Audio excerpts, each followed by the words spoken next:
That's awesome. Because, you know, Lesley, that's one of the points of like doing this conversation too, is everyone knows that most people are just, they're good Pilates instructors or they're good personal trainers, but like sometimes people don't understand the personality behind the person, because they'll sign up with you because you're technically good, but then they'll stay with you because you're just an awesome person. So Yeah, well, that's that's really all something things we are get. true. Yeah.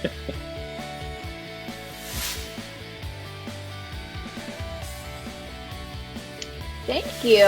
Hi guys, if you don't know me, I'm Lesley Logan, and Mhm. I have profitpilates.com, and I also have onlinepilatesclasses.com.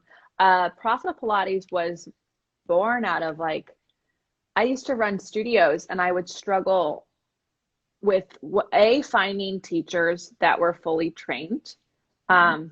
because so many people were trained on one or two pieces of equipment, and I couldn't hire them with a studio. Yes. And also, I struggled with the fact that so many teachers were so excellent at teaching, but so terrible at business. And so, Yes. uh, and it was like my mission. The reason I got into teaching Pilates is that I love Pilates so much. Like I love what it's done for making me the person that I am and helping me connect to myself. And Yes. I wanted more people to do Pilates, but I can't teach everybody. Like no one can, right? Like we're not, you are meant for the person that the people that you're meant for. Yes. And so it bothered me that some of the best teachers out there weren't making enough money to survive. And I was like, well, then what does that do for upcoming teachers? Like if upcoming teachers can't learn from these extremely amazing human beings, then what does that do for Pilates? So it was this like really big mission. I just wanted to help Yeah. teachers Mhm. like make more money teaching.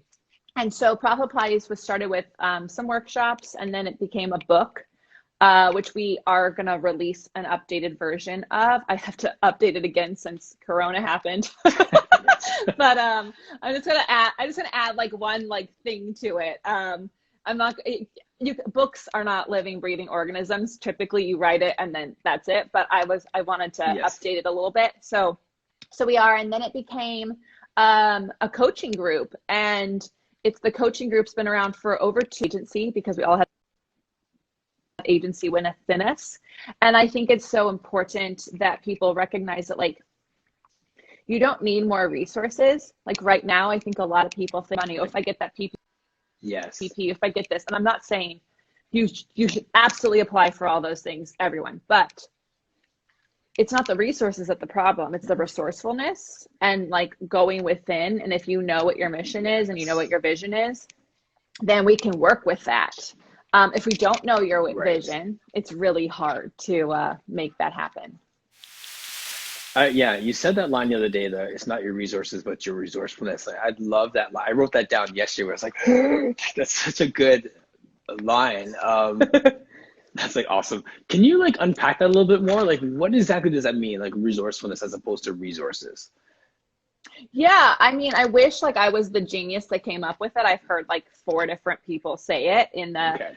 entrepreneurial world, where I like to spend my I like to spend a lot of time listening to some people. And what it means is like, and I'm sure we've all been here. Like, I'm not saying I haven't been there. I'm like, oh my God, if I just had uh, $5,000 and I could make this product. If I just had money for Right. Facebook ads, I could fill my classes. If I just Yes. had X, Y, or Z. And you do this in, not even in your business, people do this in life. Oh, if I just had a partner, if I just had friends, we're always thinking that once we have X, then we'll have what Y is. But that's actually not true. Yeah. Some of my best inventions, actually, I would probably just say all the things that I've done that have really made us money, all of my best ideas have come when I'm in the bottom of the valley. Like Yeah. when shit is hit the fan, I am like, okay, what can I do? That's how I always like react to things. I'm like, okay, what can I do? So Yes. when Corona happened and I was in Cambodia and I was having to cancel London, I was trying to get home. We had three other events. I was like, what can we do? And so we had to refund thousands of dollars because we couldn't make London happen and we couldn't make it Hmm. virtual. And we just spent hours doing that. But what could I do? That's what I focused on. And what I could do was, well, I could teach people how to teach virtually. So I created a course for that. I could teach people a winded chair class. So we did that. And within those two things, I was able to I was able to make up the money that we lost, right? Yes. So like, yeah. It's about like, you can let this happen to you. And this is Corona right now, but like next year there'll be something else. And we always craft excuses too, right? Oh yeah. And here's the great thing. Why don't we use Corona as a great time to try out different things? Because then you could just blame it on Corona. So like now is really the time to like, just like go for whatever you want to do. And if it doesn't happen, you go, well, it's because Corona. But I think like, you know, this is not the last bad thing that will happen. This is also not the first bad thing. I was interviewing somebody the other day who, you know, she opened her studio right before the Iraq War, like, or the Gulf War, whatever was happening after 2001. And then, and then, you know, there was the recession 10 years later, and now there's this 10 years later. I don't know how old you are, but I'll date myself. I'm a millennial. So I was in my first year of college when 9/11 happened. So good luck getting a job. When I graduated, it was like at the top of like oil. You couldn't, like, gas was so everything was so expensive. And then I finally got my groove, and then recession happened. And then, you know, and then now here I am, like, I was like going to do another 140,000 miles of travel. Like, my husband and I were like so excited for what this year was supposed to be, you know, so but I can sit here and I can moan about that, or I could go, okay, well, today's a new day and I have all these other opportunities. And I think it's really important to be resourceful. So if you start with what can I do, it's easy to start to look within and see what you have options. I need to get to Toronto. There's so many amazing human beings in Toronto. But what's in the water there that's like created like amazing Pilates community in Toronto? There is. It's growing, and people are hungry. Like, people really are hungry to learn and to explore, you know, not to get into the big contemporary versus classical Pilates conversation, but like, there's a lot of people who have taken one mat class, or have taken, you know, a class from Stott or from Body Harmonics, and just taken like one or two classes, and that's just enough to whet their appetite to want more. So I really see there's a lot of people who are really just looking and just reaching for different instructors and different ways of learning and stuff. So it's awesome. It makes for a great culture, a great climate for Pilates. I love it. And, you know, I think if Corona's taught us anything, it's that we have no time to debate contemporary or classical. Yes. I've always just told people, like, and this goes back to your vision. Like, it doesn't bother me how you want to teach, as long as you know why you're teaching that, as long as you know why you're choosing that exercise, or why you're I think the why behind it is more important, because then I think it requires exploration. And then you're not teaching something because somebody told you to teach it that way. You're teaching it because of how it feels in your body. And then that helps you like be yourself as a teacher, which I think is really important. I came into this from the personal training world as a sport conditioning specialist. So pulling into this Pilates world, I had a lot of questions, almost like religion, where you start questioning the traditions behind it. And I was always baffled by the fact that we praise Joseph Pilates for being so innovative and so ahead of his time. And then we're taught the classical exercises, like, don't do anything with that. And I was like, well, that's such a paradox. Is he the only person who's allowed to think in this building? Like, so that made me really rethink exactly, like, you know, like you're saying, when you understand the origins of it, then that gives you freedom to move within the origin and move within what the intent of the exercise was, without doing disjustice to the exercise. Well, and there's so many creative ways to get into that exercise, right? So like, if you really get curious about why it was that way, before you like go around changing it, not saying you can't change it, you need to explore it so you can decide why you're going to make those changes. the way I may do the 100 on a Monday, how my body is today might actually be different than how I do on Tuesday.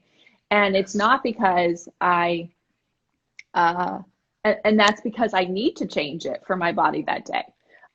So I think practicing non-attachment is something that all Pilates instructors could do. When I was studying with Jay, it was so funny because I actually thought if more people like could just like observe. He teaches a lot of things to help people get into an exercise as homework that he wouldn't call it. He does not call it Pilates. He's like, that's not Pilates, but you need to do that to do your Pilates. And right. like, yes. and that's creative and that's Yes. fun. And that's how he's creative. And so I think there's just a lot of fear. I think everything is driven by fear. I agree. I know I totally agree with that. And that's, you start to just venture out like a little bit from the shore there, and then someone, challenges you on it, and you need to be able to be armed with your reasons for making those creative changes. Yeah, I mean, I like to do everything a little scared, because if I'm scared of it, it's usually the direction I need to go. So I tend to like lean into that and like explore. I ask myself, I spend a lot of time talking to myself, you guys, but I explore like, why is that bothering me? What is that about that? Like I was in yoga last night and I was getting really angry and I'm like, but why am I angry? Like what's bothering me right now? And like, it's really funny when you do that. By the end of class, I figured out what was bothering me was that like I wasn't like fully like voicing how I felt about something. And so when it was over, I just went and voiced it and then I felt better. And it's not, I'm not a psychologist. I didn't study that stuff. It's just like, it's also the way in teaching Pilates, like, if you can explain, like, why can't I do an exercise versus like, let me just keep doing it that way. No, why can't you do it? What does your body need? Like, instead of telling a client over and over and over again to do the same cue, like that's boring. That's not inspiring. That's going to make you feel burnt out. But why can't they do it? What do they need? And I have more fun exploring that than, like being stuck. What has to be done that way because someone said so. Whatever camp they're in, I got to do it that way. Yes, exactly. I like what you said about Jay in explaining like this isn't Pilates, but I'm big on the communication and the education around Pilates as well. So when you're in a class, and I don't know if you've seen this, where the Pilates class from some random people, and then you recognize that that last exercise wasn't Pilates, and that wasn't a Pilates exercise, and that wasn't a Pilates exercise, but they never actually communicated to the group that we've now moved into yoga, or we've now moved into mobility, or whatever it is, functional range training, whatever, that we've now moved away from Pilates. I like the fact that we can actually educate people, okay, we're doing Pilates, but we're gonna give you this cat and cow, because I think that's gonna help with your low back to set up this exercise over here. Just educating our people while we're in the room, I think is key in that as well. Oh, I agree. And also it makes you look more of an expert. It makes you look like a badass. It makes you look like a better creative. Like, I think it's like, I think some people, again, goes back to fear. They feel like, oh, if I tell them it's not Pilates, then they'll think they didn't come to a Pilates class, or they think I don't know Pilates. No, they'll actually think you know more. Yes. And I'm the only person who could like speak to their body. And and I used to, when I could be out in the world, I used to take HIIT classes all the time. I took tons of yoga. I took I tried some dance cardio. I'm really not coordinated. It actually stresses me out.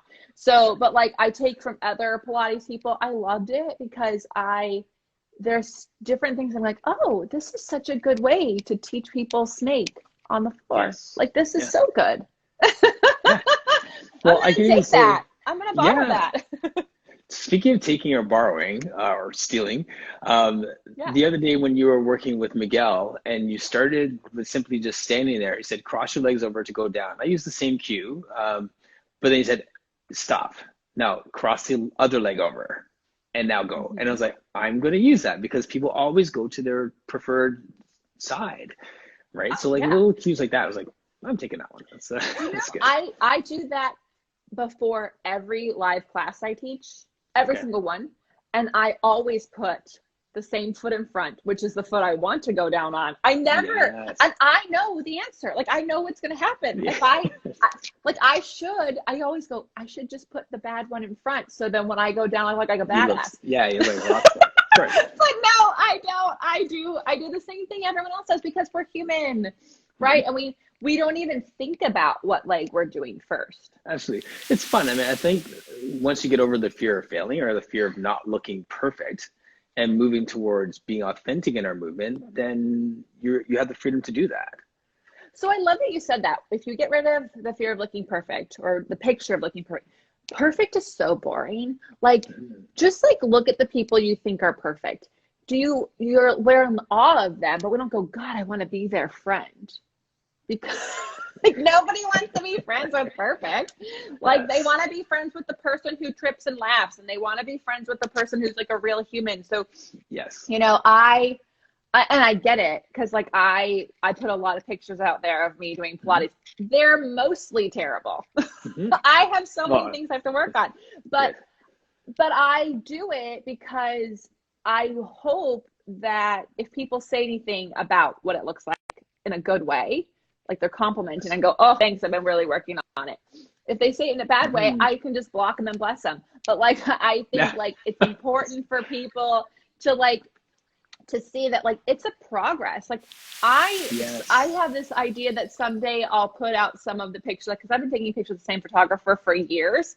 And aside from my hair changing and new tattoos added, like there's also, you can see the progress of the practice in my own body. And I think that's important. Like, people love seeing it is a practice. They do. And it's a practice. And like, I feel like we keep thinking we have to get it. There's like nothing to get. No. You just keep showing up. Well, I think there's that progress is great. And the fact that we actually give people permission to put stuff up there that's not perfect as well. Yeah. Like, I mean, we really have to lead the way in that sense, where I'll put something up and basically say, you know, what do you think about this? What cues, like, how can I improve this? And instead of leaving it out there for people to criticize it, like, bring it right into the here and now. I don't think this is right either. They're braceful. Yeah, I get hit with that sometimes, but yeah, you'll see how like that people.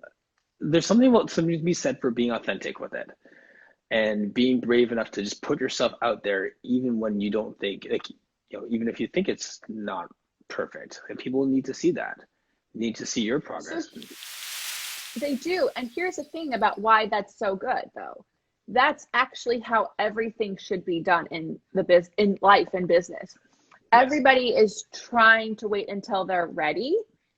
Like, oh, when I'm ready, I'm going to go live. How do you think you're going to get ready? You're going to have to do it, and it's going to be ugly. It's going to be messy, and it won't be perfect. People are like, oh, I want to teach this workshop, but I have to get it like it's almost perfect. Do you know, in the business world out there, because I'm friends with so many of these people, most of them have not actually created the product they're selling you. Most of them haven't. Right. They don't waste the time creating perfection. They actually spend their time selling you what you need, hearing your feedback, making tweaks to it, and then putting out a product that is perfect for you. And it's based on feedback. It's based on what questions they get. It's based on the people that buy it. You would never like make your wife the perfect dinner without asking what she wants to eat. Like you know what she likes to eat now because you've been married. So like hopefully you know. But like, you know, back in the days of not knowing, you would never go, okay, this is gonna be the most perfect dinner. No, you probably would ask her. Like you get some research on it. Right. Yes. But people, especially a lot of teachers and fitness instructors that I see, that what gets in their way is that they're trying to make something perfect or make it ready or get it together. And it's like, but that you don't even know, like you're going to spend all this time and then people don't buy it because you spent more time on making it perfect than making sure it was right for the people you're trying to give it to. You know, that reminds me of when in personal training, I used to train a lot of trainers to be education like specialists for, you know, for a big company. And one of the things we used to tell people is, you know, you're into 3 or 4 sessions training your clients, have the hard conversation of, how do you like this so far? Am I doing something that you don't like? Would you like to, you know, what kind of things would you like to focus on? Have I missed anything? Those kind of feedback questions in the process of our service helps us to get better, and that leads to better retention, leads to all that wonderful stuff. But we're almost too afraid to ask for feedback. Right.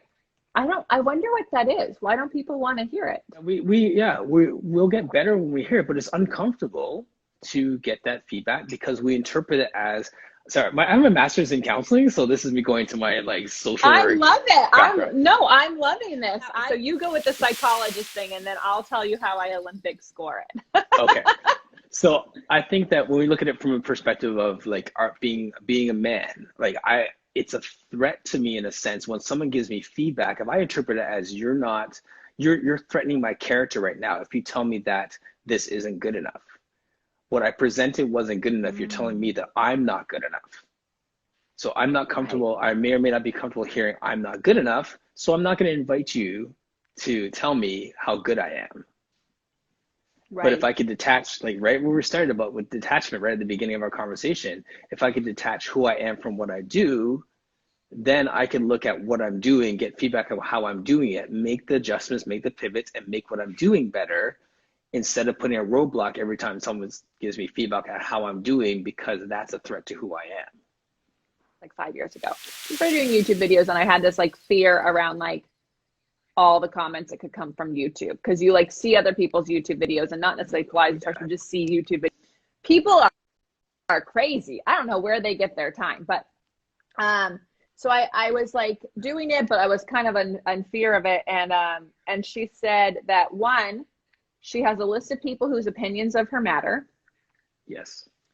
And so if you are not on that list, then your opinion is not allowed to affect her in that way. Yeah. And those people who are on that list, they know that their opinion matters. So even if they're going to give a compliment, it's going to be weighted more heavily, right? Absolutely.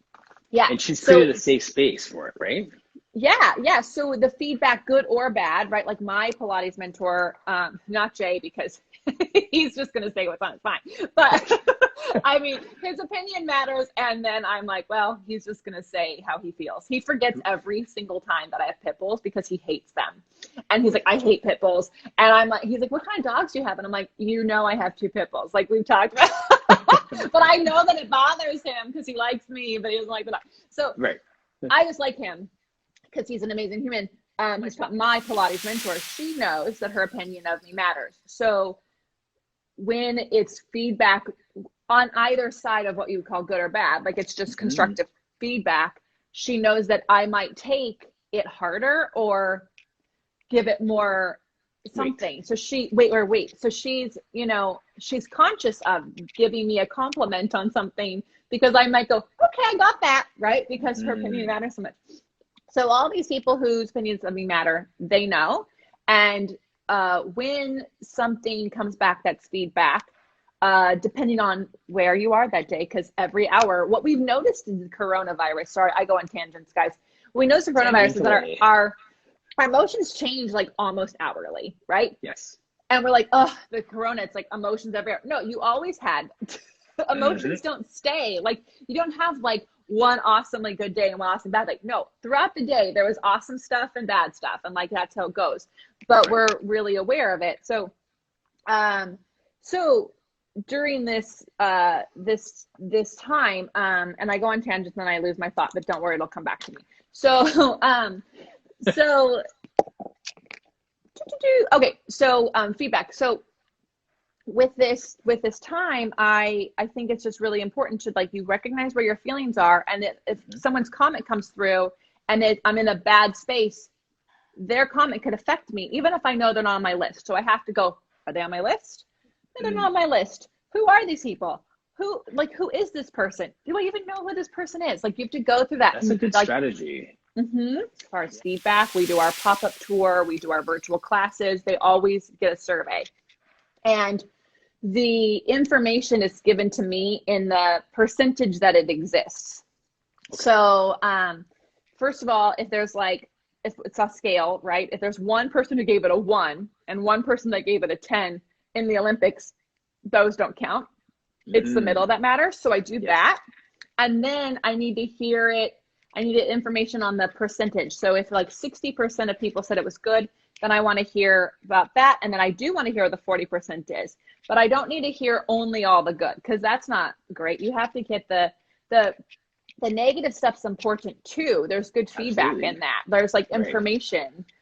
So that's kind of how I do it. But you guys, if you can do anything today, it's like write down whose opinions of you matter, tell them, and then anytime shit hits the fan and people come at you and say, that's wrong, you can just go, who the heck is M17 2022? Like, nobody. They're literally not a person to you. So, like, because you put out there for people to just give you the comments, which I, again, see that as so brave. Although I guess, like, I just do it anyway. So I'm like, it's out there. So there could be some bravery in that, or craziness. But do you have like a special group of people, you don't have to name names, that like you go to for your ideas? I'm assuming your wife is one, but like, do you bounce ideas off of people, or how do you come up with like these long talks? Like, where did this idea come from? I think I just come up with it. It's the same as you. I just kind of throw stuff out there and then get feedback on it. And if, and I can take that feedback and just continue to just let it evolve. So this was just me burning an hour in the middle of my day and then realizing that people were coming on board, and then my wife giving it a name, and then my wife making a poster for it, and then getting feedback from people like Noam, who just be like, I'm getting addicted to watching these things. So I'm like, so fun. Well, and I mean, cool. Noam's opinion should matter to everybody. He's coming on Friday too, so I'll be oh my god, okay, I'll have to catch it. Yeah, and the cool thing with this too, let's say I found, is that because everyone's at home, people have time, and these conversations, it pops up out of a comment section. Like, we look at the comments and someone's like, oh, this is a really cool person, Mark, you need to meet this person, or you need to. So I've got a chance to have some conversations with people I consider like big dogs, that if I was to just email their office, I might take a week, 2 weeks, 3 weeks to hear back from them, because they're sitting at home. It's like, yeah, how's tomorrow? Sure. It's also, there's something, one of my old clients who now has one of the top 4 podcasts on iTunes, her first episode was with Seth Godin. I was just like, again, asking questions, guys, ask questions, get explorative, get curious. I said, so can I just ask, like, how on earth, are you like somebody I should know? Because how on earth did you get Seth Godin to be your first podcast guest? You didn't have any downloads. She's like, I just asked him. Just asked. Oh yeah. Just asked. Like in my agency group, I bring in speakers every month. I bring in 2 every month. One of them was Chris Harder. Do you know he charges $10,000 for an hour call? I got him for 1 hour by asking. Yes. Right? Like, so, I mean, his wife's coming in 2 weeks. And I mean, we ended up being in their coaching group too, but they don't owe us that. That's not what I paid for. Like, I didn't pay $10,000 in 1 hour, guys. I was in a group of people. So, but you just have to ask. So I think it's really fun, and I hope it turns into, you could make this turn into like an actual podcast too, where you just like to record. It's a whole thing. Oh, absolutely. I'm just, at this point, I'm, 1, having fun with it. And 2, I'm just building content and build more and more content, because you can recycle that content. And the people that I had on at the beginning were amazing people, and there's like 3 views. And that's totally fine with me, because it's going to come back up at a time when I have multiple views, but their content is so rich that it's going to make a greater impact the next time it comes around. So I'm treating every conversation like there's 10 million people watching, because eventually there will be. Yes. And you know what? You know how genius that is for all those you're watching this now or later? When you are trying to start a class and there's 2 people in it, you teach it like there's 25. Like or however many people you want in that class. Like, my friend was a spin instructor, and like he wanted an extra class, and they gave him this crappy time. And he had 2 people in it, and they're like, kind of kind of spread out, and he's like, you guys, like, we're really just, this is only Sparse. But instead of just like talking to Bob and Sue, he looked at the back row and he pictured it full, and he talked to every single bike got a message, right? Like, he just, in his mind, it was full.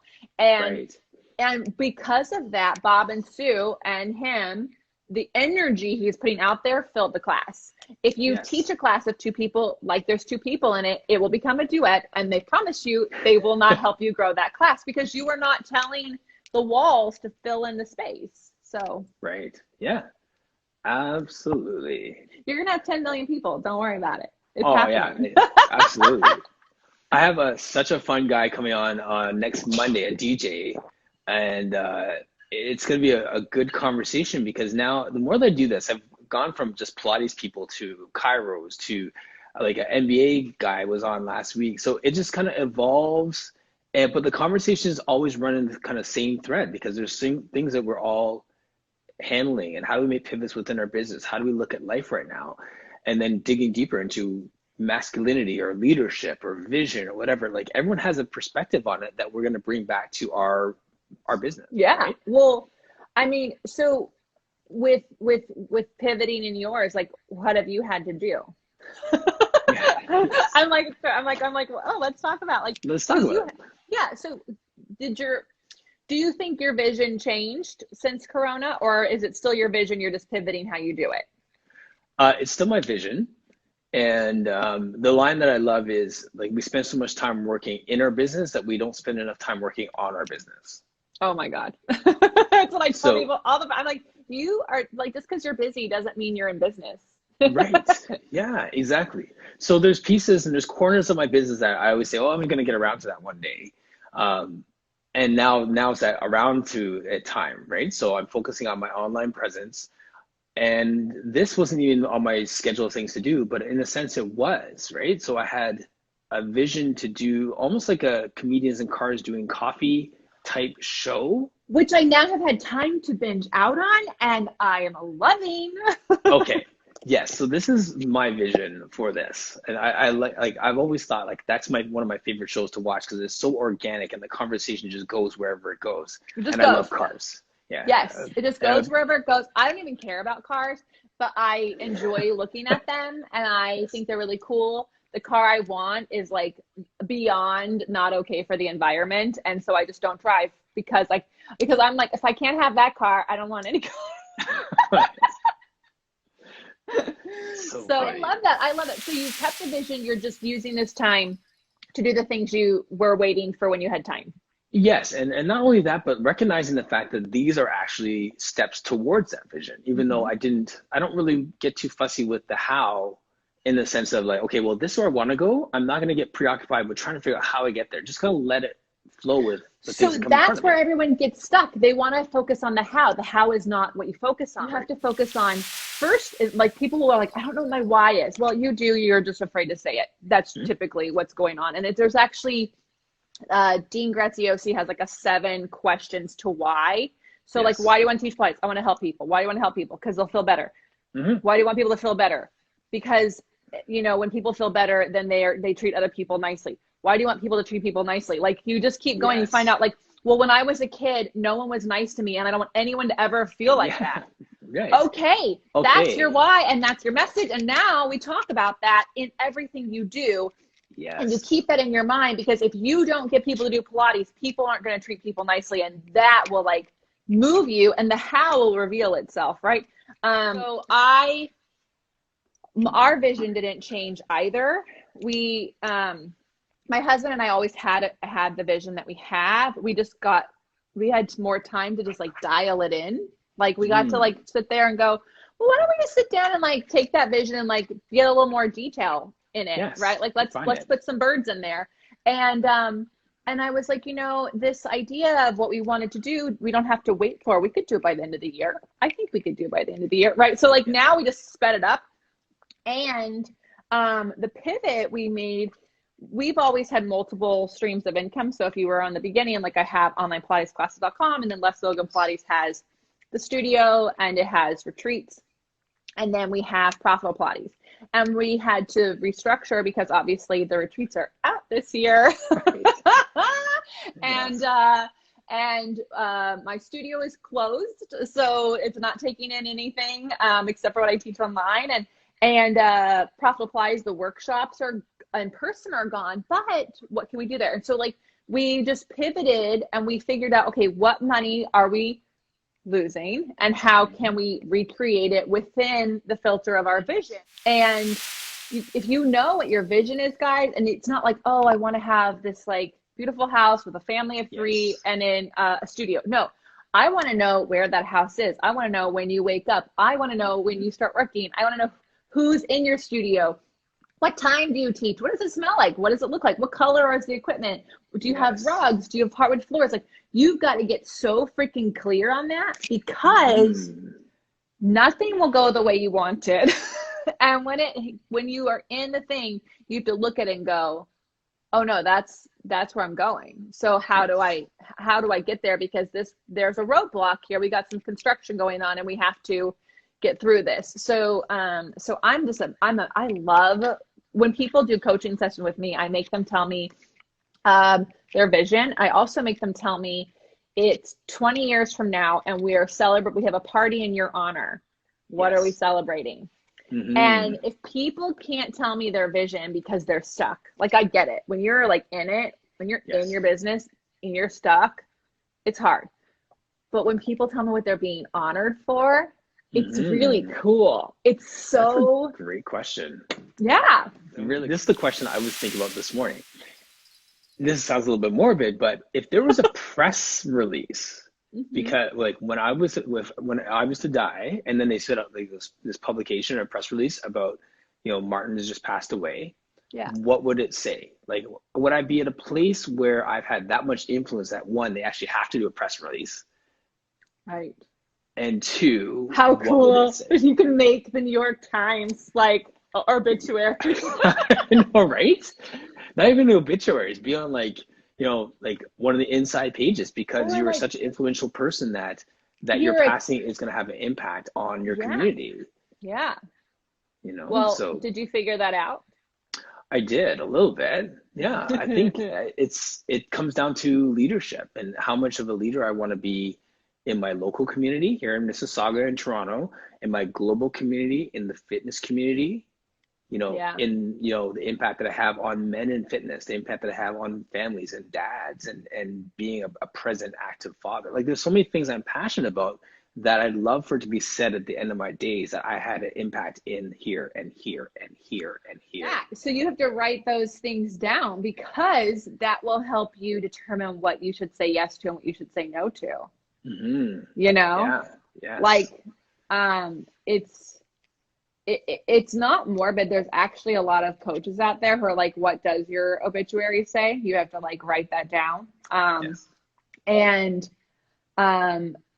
that it's a little weird to think that way, but it's also like, what would it take to be like in the newspaper as an article? Like somebody, what would it take for, when you're those people, your obit's practically written before you go. So it's already on hand and they just have to add anything. Like, what would it take to be on someone's like radar that you're making changes so much? People may be watching this point, I actually don't want to be so known. I just want to do this. That's also so impactful.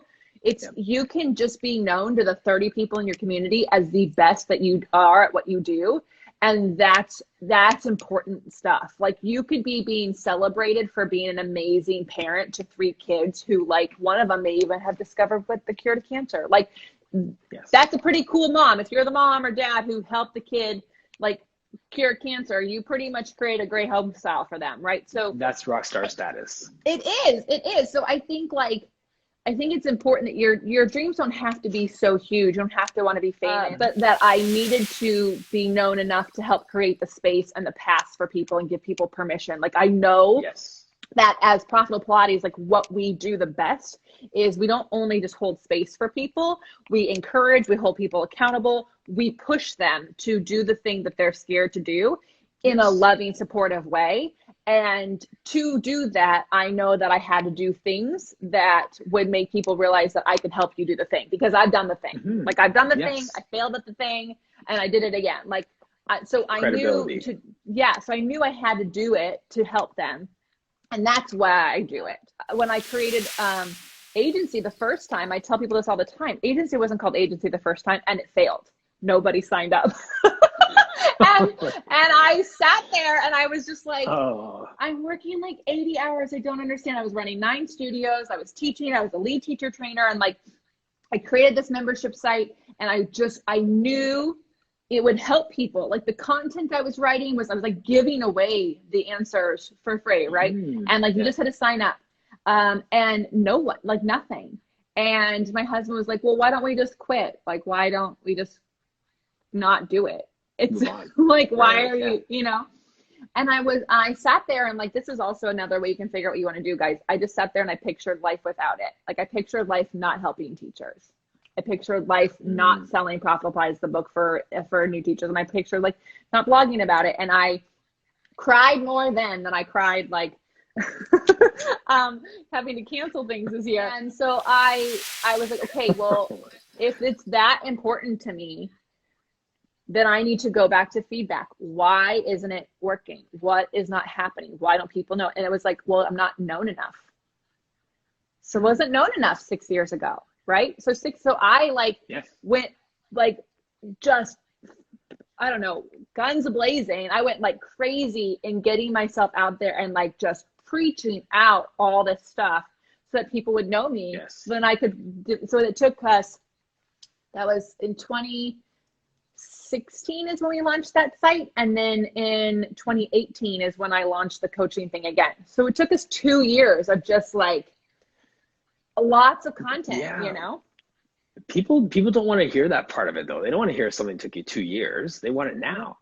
Yeah. Well, too bad. You won't ever, nothing happens now. So everything takes longer than you think, but also it's faster than you expect. We overestimate what we can do in a day and we underestimate what we can do in 10 years, you know? So like, well said. You know, 7 years ago, now it's 7 years. It's crazy.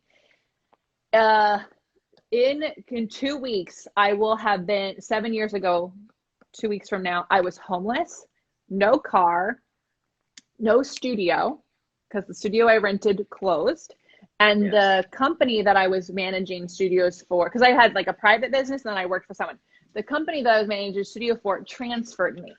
So here I was, you guys, when I moved into my apartment, I've been homeless for, you know, I should say that I don't like to disrespect that I live amongst the homeless. So, so I live in LA and we have a massive homeless problem, but I was without address. I did sleep in people's couches, but, so I was very blessed in that, but I was without address.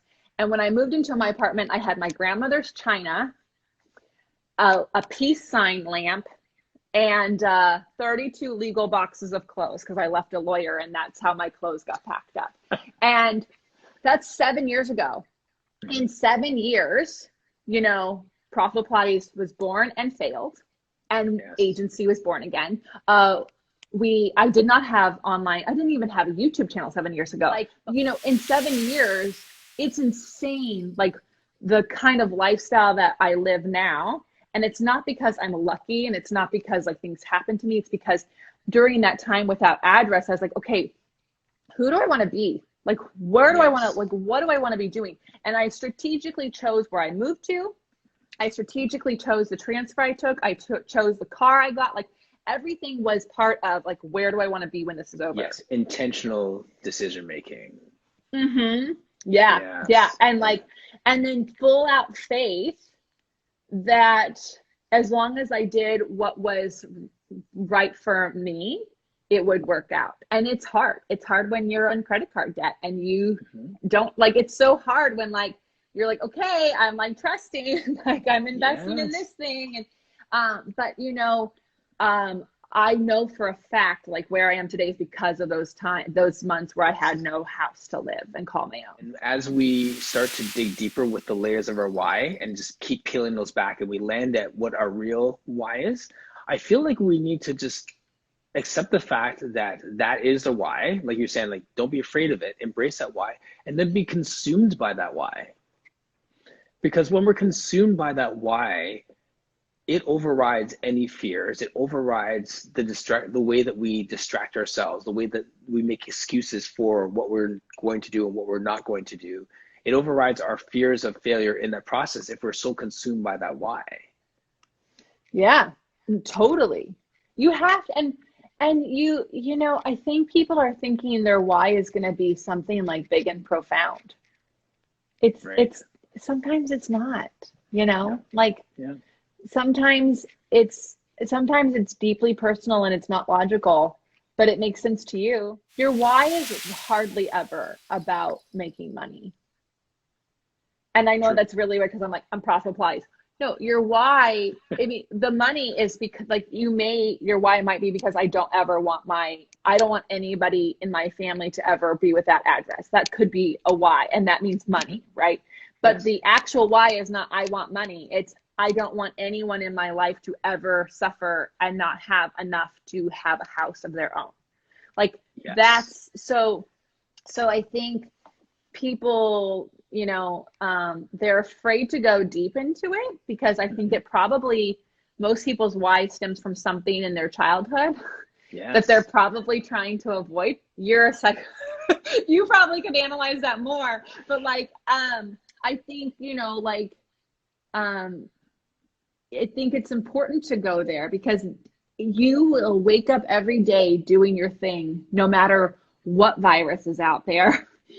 What problem is out there if you actually like go there and get into it. Okay, so we have 3 minutes. One, I think you're awesome. I'm just gonna like, I just think this is really cool. You guys, he's gonna be on my Sunday stories. I believe it's May 10th. I want to say so, yes. Yeah. And we're gonna continue the conversation, which is really, really fun.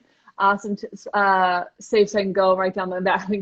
I think you save these. How do you do it? You like put it on? Figured that out.